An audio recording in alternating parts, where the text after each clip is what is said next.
여러분, 지난 주간에 추석 6일간의 연휴를 마치고 수요일 일상으로 복귀해서 직장에 출근을 하셨던 분들이 계십니다.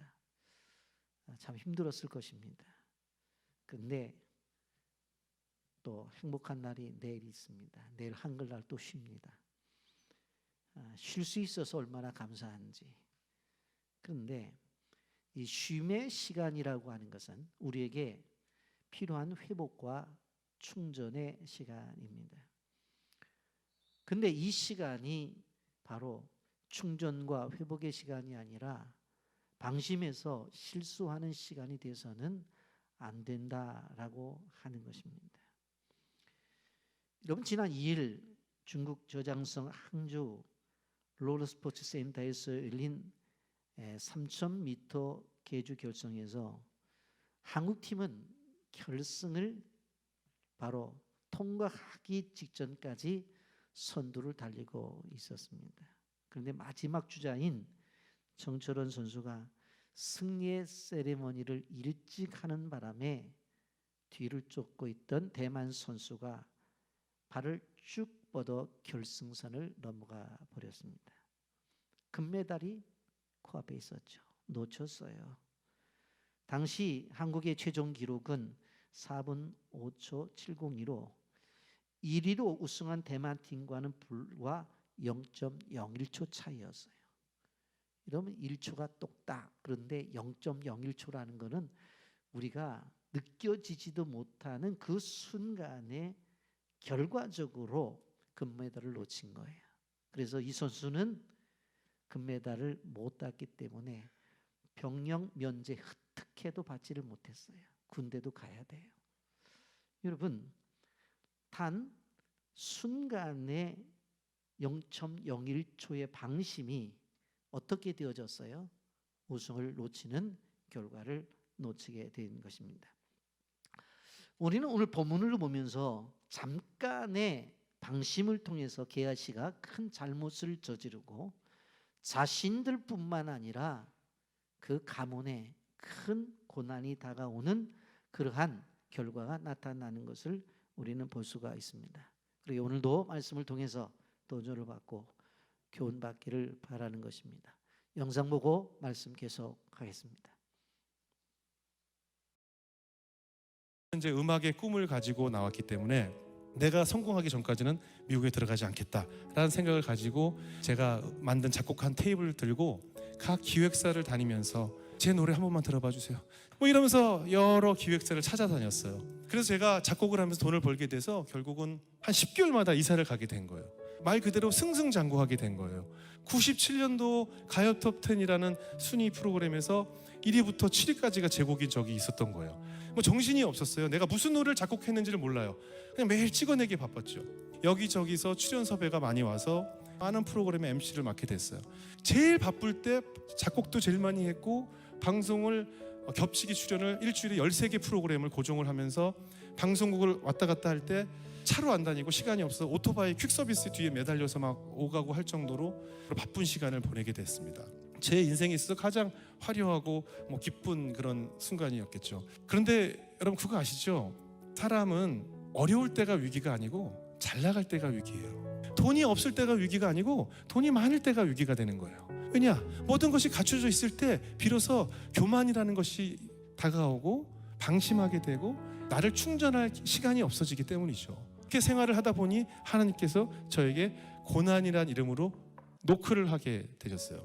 제가 군대를 안 갔다 왔습니다. 저는 어린 시절에 선천적으로 심장에 기형적으로 혈관이 하나가 더 났어요. 그래서 이 구석에 혈관이 하나 더 있어서 빈혈을 일으키고 쓰러지는 그런 질병을 갖고 있었어요.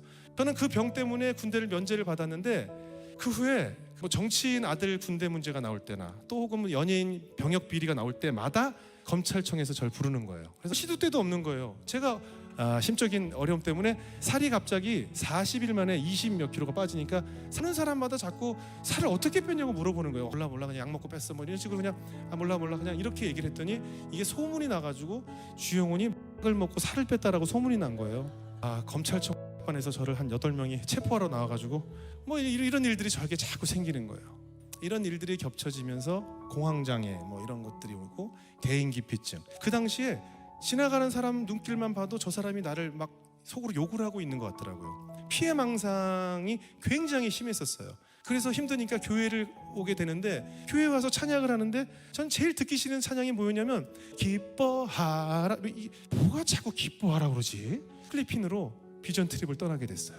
신혜라 씨랑 또 우리나라의 모 재벌 총수 가족들과 또 몇몇 교인들과 필리핀에 그 수상가옥을 저희가 방문하게 됐을 때 그 집에서 만난 어머님들이 저희가 왔다고 기뻐하더라고요. 하나님께서 또 저희를 사랑하셔서 이렇게 한국에서 손님을 보내주셨다고 웃고 있더라고요. 근데 지금 오늘 당장 먹을 것도 없는 사람들이 제가 왔다고 기뻐하더라고요. 같이 손을 잡고 기도하면서 눈물을 흘리면서 기도를 하는데 오늘 뭘 먹을까 걱정이 돼서 눈물을 흘린 것이 아니고 우리가 와서 하나님이 자기를 사랑하셔서 이렇게 보내주셨다고 기쁨의 눈물을 흘리더라고요. 아, 이 사람이 기뻐하고 있네. 저랑 같이 갔던 그 재벌 총수네 가족들은 일정 동안에 웃는 걸 본 적이 없어요. 아버지랑 엄마랑 아이들이 서로 대화를 안 하더라고요. 그리고 식사를 해도 같이 안 먹고 화가 잔뜩 나 있는 가족들 같았어요. 돈이 그렇게 많은데 이 사람들은 기뻐하지 않더라고요. 이 사람이나 저랑은 기뻐하지 않는 사람들이더라고요. 근데 그분들은 기뻐하고 있더라고요. 너무나 신기해서 이렇게 환난 중에도 기뻐하고 있을까라는 마음에 저기 도미니카 공화국 옆에 아이티라는 섬을 가게 됐어요. 정말 저주받은 나라예요. 어차피 시작 자체가 버림받은 민족이었어요. 그 상처들이 엄청 많고 태풍이 와서 늘 쓸어가고 먹을 것이 없고 돈이 없어요. 근데 제가 방문한 집 중에 태풍 때문에 집이 쓸려가서 내 아이도 죽고 그런 집이었는데 그 어머니가 자기가 얼마나 힘들게 사는지 얘기하다가 눈물을 흘리더니 갑자기 표정이 싹 바뀌면서 마지막에 하나님이 날 사랑하시기 때문에 나는 천국에서 하나님과 기쁨을 얻을 수 있다는 말씀을 쓱 하면서 웃으시더라고요. 제가 아까 말씀드린 것처럼 이분도 기뻐하고 있더라고요. 이게 뭐지? 왜 이 사람이 기쁠까? 내가 볼 때 앞길이 깜깜한데 뭐가 저렇게 기쁘지? 이런 생각을 갖게 된 거예요. 이거구나. 내가 그동안 기쁘지 않았던 이유는 내 삶에 감사가 없었기 때문이구나. 내가 가지고 있는 10가지 중에 난 8가지를 가지고 있는데 2가지가 비어있다고 늘 불만이 있었구나. 늘 더 잘 나가는 사람만 보였구나. 더 돈 많은 사람만 보면서 나는 왜 저 사람만큼 돈이 없었을까? 왜 난 저런 집에 태어나지 못했을까? 왜 난 저 사람처럼 저렇게 잘 나가지 못할까라고 내가 가지고 있는 7, 8가지에 대한 감사가 없고 부족한 2, 3가지만 섬기다 보니까 나는 늘 감사가 없다 보니 기뻐할 수가 없었구나라는 생각을 그때 그분들을 보면서 우리가 주영 씨의 간증을 듣게 되었는데 또 말씀을 통해서 우리에게 주시는 은혜를 나누고자를 원합니다. 여러분, 이 시대를 살아가는 사람들에게 있어서 무너뜨리는 가장 효과적인 무기가 뭔가 하면은 탐욕이라고 하는 것입니다. 이것은 많은 사람들을 속이고 있어요. 그래서 세상의 문화는 어떻게 되어졌냐면 더 많이 가질수록 좋다고 자꾸 충동질을 해요. 그래서 더 많이. 그런데 그건 거짓말이에요. 사람들은 그 거짓말에 속아서 더 많이 가지려고 노력하고 애쓰는 것을 볼 수가 있습니다. 여러분, 복권을 사시는 분들이 계시죠. 그런데 뭐 적은 액수 말고 큰 액수에 당첨된 사람들 중에 70% 이상이 당첨되기 전보다도 더 당첨된 후가 불행하다는 통계를 여러분은 잘 아실 거예요. 여러분, 그럼에도 불구하고 우리의 윗사람은 늘 탐심을 추구합니다. 여행길에서 목이 말랐을 때 콜라를 마시면 끊임없이 더 목마른 것처럼 우리에게 주어지는 더 많이라는 것이 주어져도 더 목말라 하는 것이 우리의 인생이라고 하는 것입니다.